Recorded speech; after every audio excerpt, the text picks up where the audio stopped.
Health Minister Ong Ye Kung said on Friday, September 24, that despite Singapore's many safe management measures, the Delta variant did not follow our script.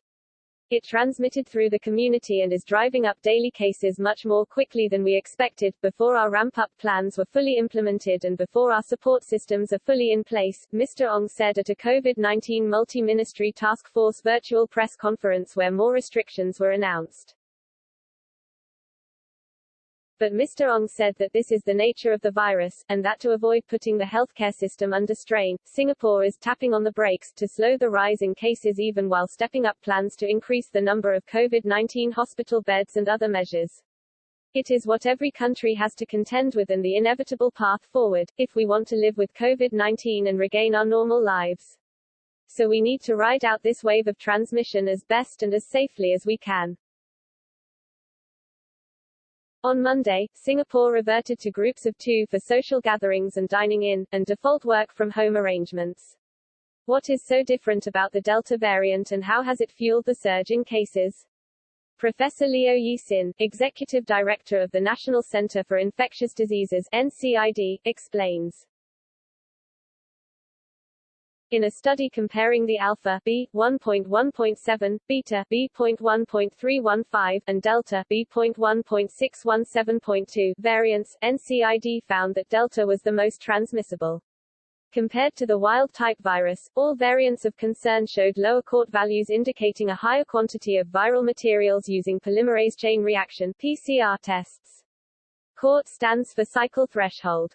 PCR involves an amplification of the genetic material from the virus through a series of cycles so that there is sufficient material to be tested. A lower CORT value means that fewer cycles were needed to create enough viral material for the test, implying that there was more viral material. Of the 3 variants of concern, Delta appeared to have the lowest CORT value. There was noticeable prolonged shedding among Delta cases. The study also demonstrated that the Delta cases tended to have pneumonia and more of the Delta variant cases needed oxygen, ICU and resulted in death, said Professor Leo. NCID has examined 1,109 unvaccinated COVID-19 positive patients who were admitted to the center from February to December 2020 and compared them to 1,113 COVID-19 positive patients who were admitted to NCID between April 28 and August 26 this year. Of the 1,113 patients admitted to NCID in 2021, 750 (67.4%) had data on variants and the vast majority, 99.6%, were infected with the Delta variant. A higher proportion of unvaccinated and partially vaccinated COVID-19 patients above the age of 50 years in the 2021 group required supplemental oxygen, 31%, compared with the unvaccinated patients of the same age group in 2020, 14. 1%. This suggests that the Delta variant is associated with an increased need for supplemental oxygen in unvaccinated patients as compared to the wild type. Among the 633 COVID-19 patients 50 years and older who were admitted to NCID in 2021, the proportion of patients who required supplemental oxygen was highest in the unvaccinated group, 38.9%, compared with 19.3% of the partially vaccinated group and 3.7% of the fully vaccinated group. Additionally, 1.7% of the fully vaccinated patients aged 50 years or older required high dependency or intensive care compared with 12.1% among the unvaccinated or partially vaccinated COVID-19 patients of the same age group in 2021. The findings show the beneficial effects of vaccine. In addition, there may be partial protection with 1 dose of vaccine before completing the 2-dose regimen, said Professor Leo. However, it should be stressed that one should complete full vaccination of 2 doses for maximum protective effectiveness, she added. Generally, fully vaccinated patients had milder illness and most recovered uneventfully, unless they had underlying medical conditions that made them susceptible. In addition, NCID studies showed that while the Delta variant can escape host immunity and cause infection in some vaccinated individuals, the immune system retains sufficient power to limit viral replication. This prevents the cascade of hyperinflammation which causes severe infections in the second week of illness, said Professor Leo. Viral loads decline faster in vaccinated than in unvaccinated individuals. This means a vaccinated person becomes less infectious earlier. As of September 25, 82% of Singapore's population have completed the full regimen of COVID-19 vaccination. While vaccination is taking place, NCID is working with the Ministry of Health, Ministry of Home Affairs and Ministry of Manpower to monitor long-term immune response in key risk groups. These include vulnerable elderly from assisted living facilities, frontline personnel and migrant workers.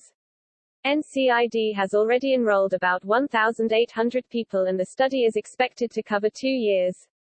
This will allow NCID to monitor how a booster vaccine might affect immunity levels to COVID-19. The longer 2-year study will also help identify risk factors for infection, and how well the vaccine can protect selected high-risk groups against COVID-19 once it becomes endemic.